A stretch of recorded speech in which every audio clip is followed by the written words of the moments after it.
ETF index mutual funds నేర్చుకుని stock మార్కెట్లో రాణించాలనుకుంటున్నారా? వెంటనే ఈ నెంబర్కి కాల్ చేయండి. నాకు తెలిసి నేను ఆ పెళ్ళికి వెళ్ళి అక్షింతలేసి వచ్చిన పెళ్లి కథ. బా ఒక కుటుంబం ఉంది. ఆ కుటుంబం చాలా కష్టపడేటటువంటి కుటుంబం. ఆ కుటుంబంలో ఉన్నటువంటి ఇల్లాలు అసలు విపరీతంగా ఎంత సమర్థవంతంగా అంటే భర్త ఆ కుటుంబానికి సహకరించిన తాను కూడా భర్తతో పాటు కష్టపడుకుంటూ ఎట్లా అంటే మార్నింగ్ ఇంటి పనులన్నీ చక్కబెట్టుకొని ఇంటినంతా శుభ్రం చేసుకొని ఇంటి పనులు చేసుకొని వంట చేసుకొని చక్కగా తను రెడీ అయ్యి ఇమ్మీడియట్గా తన పనిలో తను దిగిపోతుంది. తను చేసే పని ఏంటంటే ఐరన్ చేయటం. ఓకే. అలా కష్టపడుతూ సొంత ఇంటిని 3 స్టోర్ల బిల్డింగ్ని ఆవిడ సంపాదించింది. 3 ఆడపిల్లలకి పెళ్ళిళ్ళు చేసేటటువంటి స్థాయిని కూడా ఆవిడ సంపాదించింది. ఆ క్రమంలో రీసెంట్గా 1 మంత్ బ్యాక్ మ్యారేజ్ జరిగింది. నేను కూడా వెళ్ళాను ఆ పెళ్ళికి. నేను కూడా ఆశీర్వదించి వచ్చా.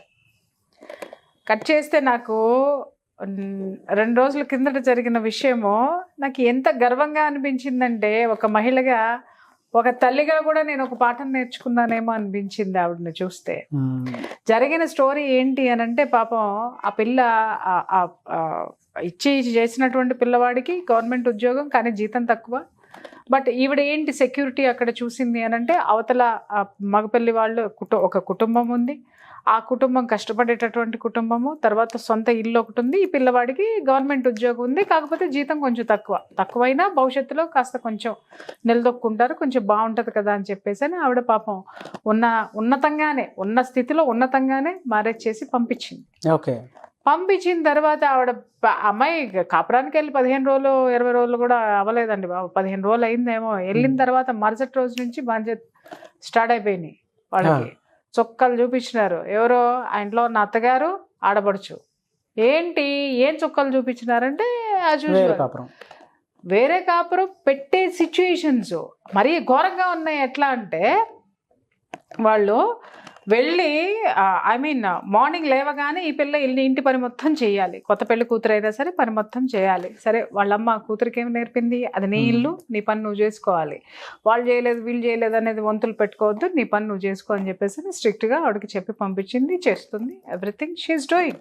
అక్కడ కండిషన్స్ ఏంటి అని అంటే, మార్నింగ్ అంతా వాళ్ళు కూడా సేమ్ అదే పనికి ఐరన్ చేయడానికి వెళ్ళిపోతారు. ఇంకా వేరే వేరే పనులు ఉంటాయి కదా, వెళ్తూ వాళ్ళు క్యారియర్ బాక్స్ కట్టేసుకుని వెళ్ళిపోతారు. ఆ బాక్స్ కట్టుకోవడంలో ఆ పిల్లకి ఇంతే అన్నము ఇంతే కూర మిగిల్చి వెళ్ళిపోతారు. అది సరిపోదు. ఇంట్లో ఈవిడికి ఏంటి అని అంటే, వాళ్ళ ఆడపడుచు అనేది ఇంట్లో ఉంటుందన్నమాట. వాళ్ళ ఆడపడుచు అందరూ భోజనం చేసిన తర్వాత ఈ అమ్మాయి భోజనం చేయాలి. ఇక్కడ కండిషన్స్ అప్లై. ఎటువంటి కండిషన్స్ అండి? ఇదే, అందరూ భోజనం చేసిన తర్వాత అమ్మాయి భోజనం చేయాలి. అందరూ బ్రేక్ఫాస్ట్లు చేసిన తర్వాత మిగిలింది అమ్మాయి తినాలి. ఇక్కడ లాజిక్ ఏంటి చెప్తాను వినండి. ఇక్కడ అందరూ భోజనం చేసేసరికి ఆ అమ్మాయికి అంతో మిగిలింది తినడం మొదలుపెట్టారు. మళ్ళీ ఎక్కువ వండకూడదు, వాళ్ళు చెప్పిన క్వాంటిటీనే వండాలి, వాళ్ళు చెప్పిందే చెయ్యాలి. ఆ పిల్లకి ఇంతే మిగిలింది, అరే నాకు సరిపోదు అని గుప్పెడు బియ్యం కడిగి పెట్టుకుందాము, లేకపోతే ఇంకొకటి ఏదైనా కూర చేసుకుందాం అంటే చేసుకుంటానికి వీల్లేదు. ఉన్నదే తినాలి, ఉన్నదాంతో కడుపు నింపుకోవాలి. నిండినా నిండకపోయినా బ్రేవ్ మని తేల్చాలి. ఇలాంటివన్నీ పెట్టారు. ఇవన్నీ పాపం ఆ పిల్లగాడు చూశాడు, ఈ పిల్ల కూడా చూసింది. అన్నిటికంటే ఘోరమైనటువంటి నీచమైనటువంటి పని ఏంటి అని అంటే, భార్యాభర్తలు ఇద్దరు సంసారం చేస్తూ ఉంటే కిటికీలో నుంచి చూడటం, ఒక కిటికీలో నుంచి అత్తగారు, ఒక కిటికీలో నుంచి ఆడపడుచు. ఇది భరించలేనటువంటి విషయం. అని మిగిలినవన్నీ బాగానే ఉన్నాయి, కొన్ని చెప్పుకోగలం, కొన్ని చెప్పుకోలేని విషయాలు ఇట్లాంటివి ఉంటాయి. ఇలాంటివి చాలా కాపురాల్లో ఉన్నాయి. అందుకని ఇవాళ నేను రివీల్ చేయాల్సినటువంటి అవసరం అయితే ఉంది. ఇది ఎంత నీచమైనటువంటి పని చెప్పండి. అత్తగారికి ఏం పోయే కాలం, ఆడపడుచు పెళ్లి కాలేదనుకో, దాని బుద్ధి బురదలోకి లాగింది. తల్లిగా చెప్పాల్సిన అవసరం లేదా? ఈవిడ ఒక కిటికీలో నుంచి ఆవిడ ఒక కిటికీలో నుంచి వీళ్ళ కాపురం ఎట సజావుగా సాగుతుందా లేదా అని పాపం చూస్తున్నట్టున్నారు. ఏమన్నా ఉంటే ఏమన్నా సలహాలు ఇద్దాం అనుకున్నారో ఏం పాడో మరి. పాపం వీళ్ళు అపార్థం చేసుకున్నారు అనుకుంటా వాళ్ళని. అక్కడ కాలింది. ఎవరికి కాలింది? కాలాల్సిన కొడుక్కే కాలింది. ఇమ్మీడియట్గా అతను ఆ పరిస్థితులన్నిటినీ గమనించాడు. ఈ భార్య చెప్పిందంతా విన్నాడు. అతను కూడా గమనించాడు. వెంటనే అతను ఏం చేశాడంటే, ఇట కాదు ఈ దరిద్ర కొంపలో నేను బడి ఉండలేను, నా భార్య అంటే చాలా ఇష్టం, అమ్మాయి చాలా చక్కగా ఉంటుంది, చాలా ఇష్టము. సో కాబట్టి నేను నా భార్య సంతోషంగా ఆనందంగా బ్రతకాలి, మేమిద్దరం బాగుండాలి, పద మీ అమ్మా నాన్నకి నేను చెప్పి వేరే కాపురం పెట్టుకుంటానని చెప్పేసి ఫస్ట్ పుట్టింటికి తీసుకొచ్చాడు అమ్మాయిని. ఓకే. పుట్టింటికి తీసుకొచ్చేసి ఆ మామగారిని అత్తగారిని కూర్చోబెట్టి, విషయం ఏంటంటే ఆ అత్తగారు చూడండి, ఆవిడ ఎంత కష్టజీవి అనంటే, పాపం వాళ్ళ ఈ భర్తకి కిడ్నీస్ ఫెయిల్యూర్ అయ్యి డయాలసిస్ జరుగుతుంది. డయాలసిస్ అంటే ఆషామాషి కాదండి, ఖర్చు ఎంత ఉంటుందో. అది చేసుకుంటూ ఆడపిల్లలకి పెళ్ళిళ్ళు చేస్తూ కష్టపడుతూ, కష్టజీవి, నిజాయితీగా కష్టపడేటటువంటి ఒక ఆడదాని గుండె ధైర్యం చూడండి. అయ్యో ఇన్ని కష్టాలు నాకే ఉన్నాయి కదా, అయ్యో ఇది కదా నా జీవితం అని ఏడుస్తూ కూర్చోలేదు ఆవిడ. కష్టపడుతూ ధైర్యంగా సమర్థవంతమైనటువంటి మహిళ, సమర్థమైనటువంటి అత్తగారు, సమర్థమైనటువంటి తల్లిని మనం ఈ క్యారెక్టర్లో చెప్పుకోవచ్చు. ఎలా అంటే, ఆ అమ్మాయిని తీసుకొని అతను వచ్చాడు. వచ్చిన తర్వాత ఏంటి బాబు అని, అల్లుడు గారు కూతురు అల్లుడు సేమ్ అదే దీంట్లో ఉన్నారు కదా, సరే ఊరికనే వచ్చారులే అనుకున్నారు. అల్లుడు గారికి చేయాల్సిన మర్యాదలన్నీ ఆవిడ చేశారు. చేసిన తర్వాత ఉన్న విషయం అల్లుడు గారు అత్తగారికి చెప్పారు, మామగారికి చెప్పాడు. ఏమండి ఇట్లా మీ అమ్మాయి కొంచెం ప్రాబ్లమ్స్ ఫేస్ చేస్తున్నామండి మేము ఆ ఇంట్లో, కాబట్టి అంటే మరి ఏం చేద్దాం అనుకుంటున్నావు అని అడిగింది. ఏముందండి, నేను వేరే కాపురం పెట్టడానికి నేను డిసైడ్ అయిపోయాను, నేను వేరే ఇల్లు చూసుకుంటాను, చూసుకున్న తర్వాత మీ అమ్మాయిని తీసుకెళ్తాను, అప్పటిదాకా మీరు మీ అమ్మాయిని ఇక్కడ పెట్టుకోండి, నేను చూడలేకపోతున్నాను నా భార్య ఇలాంటి పడటము, ఆ ఇంట్లో పడటము అని చెప్పేసి అని అనగానే వెంటనే ఇంకొక ఆడదేం చేస్తుందండి, టపా టపా టపా 4 పుట్టింటి అత్తగారింటిని తిట్టేసేసి తర్వాత అల్లుడిని మెచ్చేసుకుని ఎమ్మటే ఈవిడ ముందు బయలుదేరుతుంది, ఏది ఇల్లు చూడడానికి. ఇల్లు చూసేసి కూతురు కాపురం పెట్టేయడానికి అల్లుడిని మెటికలు ఇరిచేసి మెచ్చుకోండి. ఆవిడ ఆ పని చేయలే. ఒకటే మాట చెప్పింది, బాబు భోజనం చేసి నువ్వు ఆఫీస్కి వెళ్ళు, నువ్వు ఆఫీస్ నుంచి వచ్చే టైంకి నా బిడ్డను తీసుకొని నేను నీ ఇంటికి వస్తానని చెప్పింది. అతను భోజనం చేశాడు, ఆఫీస్కి వెళ్ళాడు. అతను ఆఫీస్ నుంచి వచ్చేసరికి కూతురుని తీసుకుంది, డైరెక్ట్గా ఇంటికి వెళ్ళింది. ఇంటికి వెళ్ళి ఆవిడ అడిగిన ఒకే ఒక్క ప్రశ్న, మొట్టమొదటి ప్రశ్న, నా కూతురు నుండి మీకు ఏమైనా అభ్యంతరాలు ఉన్నాయా, నా కూతురు వల్ల ఏమన్నా మీరు కష్టాలు పడుతున్నారా, ఇబ్బందులు ఏమన్నా పడుతున్నారా, ఫస్ట్ నాకు అది తెలుసుకోవాలి నేను అని అడిగింది. ఏమన్నా చెప్పడానికి 10-15 రోజుల్లో ఏం చెప్తారు? పొద్దున్నే పని చేస్తుంది, వంట చేస్తుంది, ఇంట్లో అన్నీ చేస్తుంది, అందరికి ఏం కావాలో చేస్తుంది, భర్త బాగానే చూసుకుంటున్నాడు, భర్త ఉంది, ఎవ్రీథింగ్ ఈజ్ ఓకే, బాగానే ఉంది, నా కూతురు తరపు నుంచి తప్పులేదు. ఎమ్మట అల్లుడి వైపు తిరిగింది, నీకు నేను నా కూతురునిచ్చి చేసింది ఎందుకో చెప్తా నేను అని తల్లిని ఒక్కటే అడిగింది, అత్తగారిని ఒక్కటే అడిగింది. ఇంకొకటి ఏంటంటే, ఈ అమ్మాయి చక్కగా రెడీ అవ్వద్దు, ఈ అమ్మాయి చక్కగా ఏమీ చేయొద్దు, ఆడపడుచుకు నచ్చదు, ఈ అమ్మాయి ఏది వేసుకున్నా పోటీకి వచ్చేస్తా ఉందన్నమాట. ముందు నీ కూతురికి పెళ్లి చేసి ఆ తర్వాత నీ కొడుక్కి పెళ్లి చేయాల్సింది నువ్వు.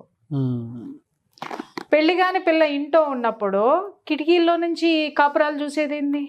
భార్యాభర్తలు కాపురం చేస్తుంటే చూసేటటువంటి నీచమైనటువంటి సంస్కారాన్ని నేర్పినటువంటి నిన్ను ఏమనాలి? ఫస్ట్ చూసే తల్లివి నిన్నేమనాలి ముందు? ఇదే చెప్తున్నా నేను. తొందరలో నీ కూతురికి సంబంధం నిన్ను చూడమంటే నేను చూస్తా, నువ్వు చూసుకుంటే నువ్వు చూసుకో. పెళ్లి చేసి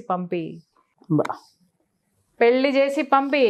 నా కూతురు ఏమన్నా నీకు తప్పు చేసిందా, నీకు ఎదురు తిరిగిందా, లేకపోతే నీకు ఏ విధమైనటువంటి నష్టం కానీ కష్టం కానీ కలిగించిందా చెప్పు. అది కనుక భరించరానిదైతే, సరిదిద్దుకోలేనిదైతే ఇక్కడే ఈ ఇంట్లోనే చంపి పాతేసి నేను వెళ్ళిపోతా అని అల్లుడికేసి తిరిగి ఒక మాట చెప్పింది. బాబు, నేను నీకు ఇచ్చి చేసింది, నా కూతుర్ని ఇచ్చి చేసింది సొంత ఇల్లు ఉందని. నీ 20,000 లేకపోతే నువ్వు తెచ్చుకునే 25,000 30,000 జీతంతో నా కూతుర్ని వేరు కాపురం పెట్టుకొని ఏం పొడుస్తామని ఇచ్చాను అనుకుంటున్నావు? నా కష్టాజీత మొత్తాన్ని నీకు కట్నంగా ఇచ్చి నెత్తి మీద సొంత నీడ ఉందని ఇది చూసి, ఒక భద్రత, ఆర్థిక భద్రత ఇది చూశాను, తర్వాత నీది గవర్నమెంట్ ఉద్యోగం అని చూశాను, తర్వాత కుటుంబాన్ని చూశాను, ఒక కుటుంబం యొక్క అండని చూశాను నేను. ఇవన్నీ చూసి నేను నీకు ఇచ్చాను కానీ ఎత్తకపోయి నీకు వచ్చేటటువంటి జీతంతో నా బిడ్డని వేరే కాపురం పెట్టి ఏం చేస్తావు నువ్వు? నీ కాపురాన్ని, నీ అమ్మా నాన్నని, నీ ఇంట్లో పరిస్థితుల్ని చక్కదిద్దుకునే పని నువ్వు చేసుకో అని అల్లుడికి చెప్పింది. కూతురికి చెప్పింది, నీ ఇంట్లో పరిస్థితులు ఏది ఏమైనా నువ్వు చక్కదిద్దుకో. ఇంకొకసారి పుట్టింటికి వచ్చినావా మళ్ళీ ఏడా తీసుకొచ్చి ఏడా సంపి ఏడా పూడ్చి ఏడా పాతి పెట్టి ఇంటికి వెళ్ళిపోతా. కిక్కురు మంటే ఒట్టు సార్ ఒక్కళ్ళు కూడా. పోలీస్ స్టేషన్కి వెళ్తానని బెదిరించలా, కోర్టులకు వెళ్తానల్లా, ఇంకేం చేస్తానల్లా, రోడ్డు మీదకి లాగుతానల్లా. నిలబెట్టిందా, కడిగిందా, పద్ధతిగా మాట్లాడిందా, పద్ధతులు నేర్పిందా, వెనక్కి వచ్చిందా? ఇది తల్లి పాత్ర అండి. ఎంత స్ట్రాంగ్ గా చెప్పారు చూడండి. ఇది తల్లి పాత్ర. అంతేగాని కూతురు ఏడుస్తుంటే బొలోమని ఆడవడం, లేకపోతే కూతురు అమ్మో నేను ఒక్క నిమిషం కూడా ఉండలేనమ్మా అంటే తీసుకెళ్ళి వేరే కాపురాలు పెట్టించేయటము. వేరే కాపురాలు పెట్టే ఉద్దేశం కూతురికి లేకపోయినా కూతురికి వేరే కాపురాలు పెట్టే ఆలోచనలు కలిగించడం ఉన్నాయి. నో డౌట్ నాగరాజు గారు, కొన్ని కుటుంబాలు అసలు ఎంత చెప్పినా మారనటువంటి కుటుంబాలు ఉన్నాయి. అవును, కానీ మొట్టమొదటి ప్రయత్నం అయితే ఈ తల్లి చేసిందిగా. ఎస్, ఫర్దర్ గా చూద్దాం. వాళ్ళు అసలు మారకపోతే అప్పుడు ఇంకేం ఆవిడ స్టెప్ తీసుకుంటుందో. నేను కూడా ఈగర్లీ వెయిటింగ్. వాళ్ళు బాగుండాలని కోరుకుంటాను. ఒకవేళ ఇన్ కేసు ఏదన్నా జరిగిందంటే ఈవిడ మళ్ళీ ఏం రియాక్ట్ అవుతుందని నేను కూడా వెయిట్ చేస్తున్నా. ప్రతి తల్లి ప్రొటెక్షన్ కూతురు వెనక అలా ఉంటే ఏ ఆడపిల్ల కూడా కన్నీళ్లతో బ్రతకదు సార్, బ్రతకదు. పుట్టింటి ఇంకొకటి, ఆ పిల్లకి బాధ్యతలు నేర్పి పంపించింది. ఇది నీ ఇల్లు, నువ్వు వండుకో, నువ్వు తిను, నీ అత్తమామలకు పనిచేయి, నీ సంతోషంగా ఉండు నీ మొగుడితోటి. మొగుడికి చెప్పింది, నా కూతుర్ని గనక ఏమన్నా చేసినావో కొడక ఏం తెలుసుకోవాలన్నా తెలుసుకుంటా. కూతురికి చెప్పింది, నీ ఇంట్లో జరిగే వాటిని నువ్వు గొంతెత్తి నువ్వు అబ్జెక్ట్ చేసి నిన్ను నువ్వు కాపాడుకొని నీ హక్కు ఏంటో ఇక్కడ నువ్వు సాధించుకోకపోతే బాధ్యతలతో పాటు హక్కులు ఉంటాయి. హక్కులు మాత్రమే తీసుకునే వాళ్ళకి బాధ్యతలు కూడా ఉంటాయి. ఇది గుర్తుపెట్టుకోవాలి మనం ఈ స్టోరీలో. హక్కులు నేర్పింది కూతురికి, బాధ్యతలు నేర్పింది. ముందు బాధ్యత నేర్పి పంపింది. ఆ బాధ్యతల వలయంలో కొట్టుమిట్టాడుతుంటే పిచ్చ మొఖం దాన, నీకు హక్కు ఉంది ఇక్కడ, నువ్వు కోడలు ఇక్కడ, నీది ఇది, నువ్వు యజమానురాలివి, ఇంటికి పని మంచివి కాదు అని తన హక్కులేంటో కూడా చెప్పి వచ్చినటువంటి బాధ్యతాయుతమైనటువంటి తల్లి story. Thank you so much Priya Chowdary garu. Thank you.